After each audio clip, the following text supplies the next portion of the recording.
Uno. En este espacio daremos respuesta a la actividad 4.2 propuesta, realizando un podcast denominado La epistemología en nuestro quehacer educativo. Los participantes de este grupo son María Alejandra Martínez Torres, Alexandra Arcilia Márquez Achuri y María Fernanda Dueñas Álvarez. La intención de este espacio es poder dar cuenta del trabajo realizado durante la asignatura de epistemología que estuvimos cursando en este primer cuatrimestre. En nuestras experiencias como docentes hemos confirmado que educar va mucho más allá de transmitir contenidos. Este podcast tiene como finalidad realizar una invitación a regresar a lo esencial como docentes, a pensar la educación desde sus raíces filosóficas y epistemológicas. La filosofía de la educación permite la formación de ciudadanos con capacidad crítica, creativa y con una actitud ética, como lo planteó en su momento Paitan. Pero también la epistemología invita a una reflexión profunda sobre los procesos de enseñanza y aprendizaje, lo cual lo complementa uno de los autores que estuvimos trabajando, denominado Andrade. Luego de esta introducción, comenzaremos entonces nuestro debate. Y aquí nos va a acompañar nuestra compañera María Alejandra. Bueno, entonces hablando de la función de la epistemología en la educación, yo quería compartir una experiencia que tuve hace algún tiempo, que siempre cuando acudí a esta lectura que tuvimos para esta actividad, me acordé que lo primordial siempre es primero capacitar al docente, ¿no? Antes que todo, primero la capacitación del docente. Entonces sí recuerdo alguna vez haber tenido un taller con futuros estudiantes que iban a ser docentes, sí, y una clase práctica sobre la evaluación educativa. Entonces recibíamos diferentes materiales como libros, videos y con base en esta teoría de la epistemología se podía evaluar como la eficacia de las teorías del conocimiento que aplicábamos en las actividades. ¿Sí? Entonces ahí ya hacíamos, por ejemplo, diagnósticos grupales, diseños y ejecuciones de mini clase y retroalimentación colectiva para valorar las estrategias. ¿Cierto? Esto nosotros capacitándonos. Ya después yo pude llevar eso a, bueno, yo como la docente capacitada, ahí sí poder aplicarlo como tal en mis clases de inglés. Yo soy docente de inglés, entonces procuré mucho llevar esa parte crítica de fomentar lo crítico en los estudiantes. Y pues cuando uno empieza como en la carrera, lo primero que le dicen es como, por ejemplo, bueno, el aprendizaje basado en proyectos, que es donde los estudiantes realmente pueden usar la experiencia y aplicarla en un proyecto como tal. Sí, en inglés pasa mucho, por ejemplo, que se cree como la vivencia. Entonces, por ejemplo, bueno, en el ambiente de un restaurante o como planear un viaje, ¿sí? O sea, como vocabulario muy específico de la necesidad que tenga esa persona, ¿cierto? Eh, que también tenemos los debates, ¿no? Que también, pues, no solo para inglés, pero también dan mucho criterio porque cada persona puede crear su propia opinión y su propia criterio respecto a lo que se está hablando, ¿no? Ya sea que esté en pro o en contra de lo que se esté discutiendo. Y así puede argumentar y defender sus ideas. En este caso, obviamente, lo hacíamos en inglés y esta es una de las actividades que mejor me parece para potenciar el criterio en los estudiantes. Y el roleplay, por supuesto, que presenta situaciones que involucran decisiones, ¿sí? Como pedir a los alumnos que actúen diferentes roles, que más que todo que sea para alentarlos a discutir, ¿no? Y a proponer soluciones con valores que sean como de respeto, ¿no? Que siempre estemos dispuestos a escuchar al otro para así poder emitir opiniones y poder responderle con argumentos, ¿no? Entonces, no sé cómo pueda compartir nuestra compañera Alexandra o tú, Mafe. Bueno, entonces voy yo. Aleja, hay algo que me gustó de lo que planteabas y es que si bien es cierto, digamos, en la formación que recibimos cuando estamos en los procesos de la licenciatura, es importante, digamos, ese análisis de cómo vamos a enseñar, que tiene que ver con todo lo didáctico. Mira que uno de los retos más grandes que tenemos como profes es poder hablar de la transversalidad. O sea, hay elementos que tú tocaste que en inglés me podrían potenciar a mí el trabajo que yo hago en matemáticas. Yo soy licenciada en matemáticas y muchas veces esas discusiones no se dan, ¿sí? Y al tener en cuenta, digamos, lo que estuvimos trabajando dentro de esta asignatura, allí hay una parte que nos habla de esa conciencia epistémica y es que en el diseño curricular debería pensarse también cómo se pueden relacionar conceptos y procesos desde las distintas áreas.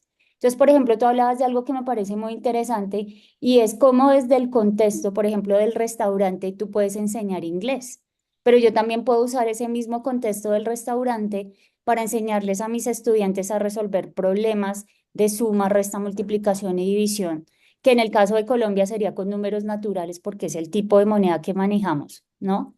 Pero que si estuviéramos, por ejemplo, en un referente como en un país como Estados Unidos o europeo, pues podríamos trabajar con números decimales, ¿sí? Y muchas veces esa apuesta curricular se queda más en el papel que en poderlo bajar a la práctica, ¿no? Y entonces ahí empieza uno a darse cuenta que aunque digamos que desde el discurso que manejamos los profesores y que cuando recibimos esa formación nos dicen que son muy importantes las áreas en las cuales nos estamos enfatizando, ¿no? Eh, para el estudiante también sigue siendo segmentado ese conocimiento. Y ahí es una apuesta bien interesante la que nos planteaban de poder analizar no solamente la relación en términos de los métodos de enseñanza cuando bajamos a las aulas, sino también cómo se pueden relacionar los procesos y verlos como apoyos extras. Al fin y al cabo, todos son procesos comunicativos de lo que estamos hablando. En realidad, las matemáticas es un lenguaje, el inglés, por supuesto, es otra forma de comunicarse, pero en el fondo lo que estamos es enseñándoles a los estudiantes a decodificar unos lenguajes específicos para comprender el mundo. Entonces, desde ahí se podrían hacer unas relaciones bien interesantes. No sé si Alexandra desde tu área pase algo Eh, similar. Me parece muy interesante las acotaciones que hace cada una. Les voy a contar una experiencia muy significativa para mí. Yo soy docente de tecnología e informática y hago parte del grupo de robótica, un semillero que lleva aproximadamente 8 años. Es una experiencia muy significativa con los estudiantes. Trabajamos la metodología STEAM, que quiere decir que se une la ciencia, la matemática, la tecnología y la innovación. Les explico rápidamente cómo el mecanismo que trabajamos. Entonces, hay un problema, siempre trabajamos con problemas. Los chicos comienzan a pensar cómo sería la solución y ellos aprenden del error, van aprendiendo y van tomando sus decisiones. Eso nos ha llevado a fortalecer ese grupo y, digamos, a ellos han competido a nivel nacional e internacional, han ido a Rumania, han ido a otro país.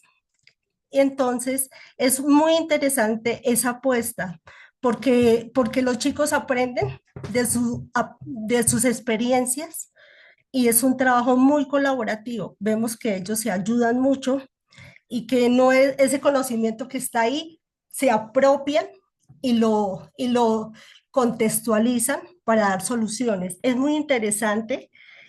Los chicos ya tienen una proyección hacia el futuro, trabajan lo que es la ética, lo que es la parte de conocimiento, se apoyan y mira que han trabajado, las niñas se integran, ha habido casos de niños con discapacidades que eso los ha motivado al aprendizaje y entonces ahí vemos que la educación ya lo contextualiza en cada uno de sus seres.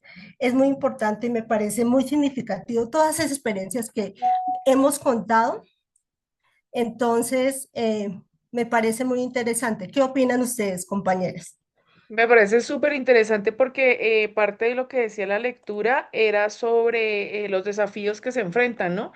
Y ahora que tú dices esto, pues están pasando, o sea, están impactando realmente la educación, ¿sí? Porque no estás simplemente pegándote al currículo, sino estás tratando de que de verdad sea una experiencia significativa para los estudiantes. Me parece súper chévere porque entonces uno sí está yendo más allá del currículo tradicional que nos quieren poner con las políticas educativas generalmente, sobre todo en el sector público en este país, ¿no? Yo estoy de acuerdo con ustedes dos y además hay algo que, digamos, desde la experiencia que tú compartes, Alexandra, que me parece súper valioso lo que nos cuentas, es que ahí sí se ve cómo el docente potencia todo lo que tiene que ver con el pensamiento crítico, que también era una de las cosas que nos ponían a reflexionar. y lo decía nuevamente el autor que mencioné en la introducción, que es Python, y él lo dice, el educador debe poseer capacidades intelectuales que faciliten la comprensión y el análisis.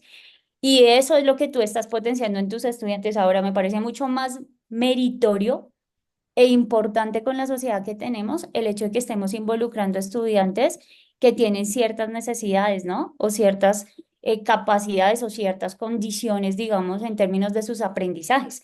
Porque, digamos, no solamente es porque tengan una condición específica, sino porque en el fondo si fuéramos, digamos, muy rigurosos, nos daríamos cuenta que todos de alguna u otra manera necesitamos ciertos apoyos, ¿no? Lo que pasa es que ya hay algunas condiciones que se establecen de manera mucho más clara, pero al fin y al cabo no todos respondemos de la misma manera ni aprendemos de la misma manera, ¿no? Entonces, creo que esa es la parte más compleja para los profesores de podernos nosotros dar cuenta cómo aprende cada estudiante y cómo logramos plantear diferentes acciones que vayan encaminadas para alcanzar esos desempeños que nosotros planteamos, o como lo que tú nos decías, Alexandra, esas actividades, o como tú lo planteabas, Aleja, de esas actividades, eh, pero cómo logramos que ese estudiante que de pronto es mucho más visual logre aprender lo mismo que el estudiante que es mucho más, digamos, logra captar la información o asimilar la información, por ejemplo, a partir de procesos más kinestésicos, ¿no? Y eso hace que realmente para nosotros dentro de la formación del docente las reflexiones sean arduas y implica que uno todo el tiempo en el aula sí está aprendiendo de sus estudiantes, pero también se está retando, ¿no? Que creo que es otra de las discusiones que también se planteaban al interior de la clase. No sé Sí, si ustedes mira que lo hay grandes retos y grandes desafíos como docentes que tenemos. Entonces, volver como ese conocimiento vivible para ellos, que se motive el estudiante al ingresar a clase, a decir esto me va a servir para esto y lo va a utilizar para esto y va a solucionar algún problema en el entorno de mi vida. Entonces, hay grandes retos, tanto educativos como de reformas legales para que esa educación se lleve a cabo, ¿no? Exacto, y despertar, pues, lo más importante es despertar desde el interés del estudiante, ¿no? Porque una persona realmente va a aprender significativamente siempre desde sus intereses y sus necesidades, que es como lo más importante, creo que de la epistemología de la educación, que es lo que viene resumiendo todo. Sí, que cada uno tenga la posibilidad de ser solución para sus propias necesidades. Sí, Alejandra, yo creo que eso es uno de los más grandes retos y comenzar desde kinder, o sea, no es un proceso, digamos, de los últimos años, sino en el transcurso de toda su vida, que debemos comenzar a trabajar todos esos conceptos y llevarlos a cabo desde la etapa cero hasta que ellos se gradúen de una universidad, de un posgrado en toda la vida. Sí, y ahí está lo complejo, ¿no? Porque además si uno entra a revisar, digamos, en términos normativos, las mismas resoluciones y demás, entre ellas no se hablan. Es decir, lo que se tiene planteado, digamos, para el ciclo inicial no necesariamente es coherente con lo que se espera que suceda en la básica. Y mucho menos es coherente con lo que se supone pasa en la media y la universidad, ¿no? Además, esa es una discusión que llevamos muchos años haciendo, pero que todavía no logramos como ver ese hilo claro a nivel del desarrollo que se tiene que hacer, ¿no? Y eso que venimos hace muchos años hablando de competencias en el país, pero Sí, seguimos en el mismo lío. O sea, yo siento, digamos, que en las aulas, como tú lo decías, Aleja, no es claro todavía cómo entender esos procesos de complejizar la mirada, porque a la larga todo el tiempo estamos trabajando las mismas competencias desde las áreas, ¿no? Sí. Pero yo puedo arrancar el proceso en transición, ¿sí? Pero no queda claramente definido qué es lo que debería potenciarse en transición, que no se potencia primero, pero que en primero se retoma, pero que luego en segundo se complejiza y así sucesivamente hasta llegar, como lo decías tú, Alexandra, a la universidad, Sí, ¿no? sí, Y ahí están los vacíos más altos que tienen nuestros estudiantes. Por ejemplo, en matemáticas hay una competencia que nos da durísimo, que es la argumentativa, ¿sí? Y es que muchas veces el estudiante, aunque puede ser muy bueno desarrollando el problema, es decir, planteando el procedimiento adecuado, cuando tiene que justificar por qué desarrolló ese proceso, no la logra. Y ahí queda en ceros. O sea, es decir, pareciera que se aprendiera únicamente el algoritmo que le permite solucionar la situación, pero no hay una justificación de por qué realiza ese algoritmo. No sé si eso les pasa a ustedes en las otras áreas. Sí, completamente, María Fernanda. ¿Qué tal, compañeras, si damos una conclusión cada una? Sí, me gusta la idea. Sí, por supuesto. Entonces, Aleja, ¿quieres empezar tú con el cierre de la conclusión? Sí, claro, compañeras. De hecho, acá tenía eh, que en la filosofía y la educación en la era contemporánea resulta imprescindible para la formación de individuos críticos, creativos y éticos, quienes son capaces de desenvolverse con autonomía en distintos contextos sociales.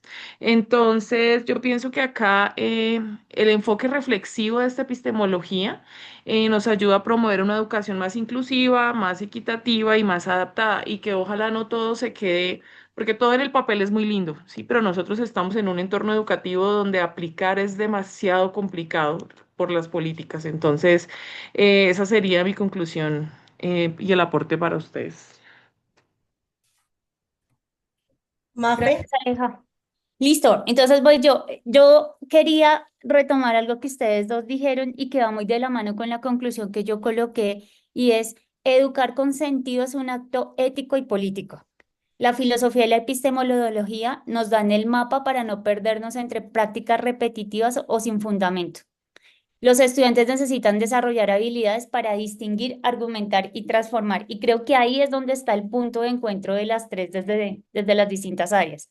Y es que a la larga lo único que estamos buscando es que cada vez nuestros estudiantes tengan más herramientas para poder argumentar y poder transformar su realidad. Eso es lo que buscamos como profesores.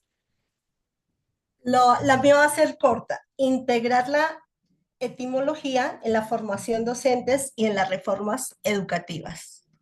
Muchísimas gracias a todos por escucharnos y esperamos sus opiniones. Muchas gracias, compañeras.